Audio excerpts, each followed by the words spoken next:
Қарақалпақстанда жалғыз адам емес, бүтін бір шаңырақтың халыққа қызмет еткені бар. Олардың біреуі Амет Шамуратов һәм Айымхан Шамуратова. Олар кім? Халыққа қандай қызмет етті? Үй музейі қандай? Бірге танысамыз.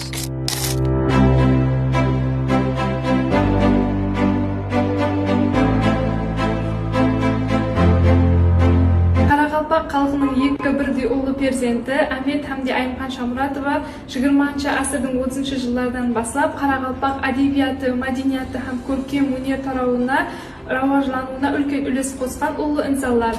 Амет Шамуратов шайыр, жазушы, драматург, мемлекеттік қайраткер һәмде аудармашы болған. Ал Айымхан Шамуратова болса, Қарақалпақ хаял қызларынан шыққан ең бірінші қарлығаш, такрарланбас қош хауазына ие ең бірінші актриса болып есептелінеді. Бұл музей 1999 жылдары Амет һәмде Айымхан Шамуратованың перзентлері тарихымен салынған, яғни музейдің құрылысын бастап берген инсан Амет һәмде Айымхан Шамуратовалардың ең кенже күйеу баласы Сұлтанмұрат Таубалдиев болған. Яғни бұл музей Өзбекстан көлеміндегі ең бірінші жекеменшік үй музейі болып есептелінеді. Музейіміз бүгінгі күнде 4 экспонат залдан ібарат. Музейіміз ашылған уақытта 300-ден астам экспонатлар сақланған болса, ал бүгінгі күнге келіп музейіміз кеңейіп, 3,5 мыңнан астам экспонатлар музейімізде сақланбақта. Айымхан апаның киген киімдері, бас киімдерінен бастап аяқ киімдеріне шейін сақланбақта. Хәтта біздердің музейімізде Айымхан Шамуратованың жеке өзі пайдаланған пардозлану бұйымлары, қолғаплары, ашкилері, помадалары да сақланбақта.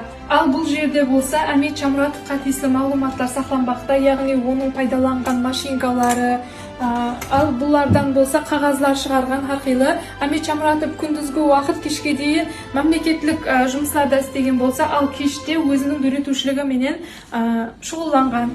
Бұл жерде олардың перзентлеріне тиісті мағлұматтар сақланбақта, яғни Амет һәмде Айымхан Шамуратовалардың 7 перзенті болған, 6 қыз, 1 ұлы болған. Әке жолын қуып Гүлстан Шамуратова шайыр, жазушы болып жетілседі, ал қалған перзентлері болса ілім қайраткерлері болып жұмыс істеген. Ал кенже қызы Айымгүл Шамуратова болса бүгінгі күнде Амет һәмде Айымхан Шамуратовалар үй музейінің басқарып келмекте.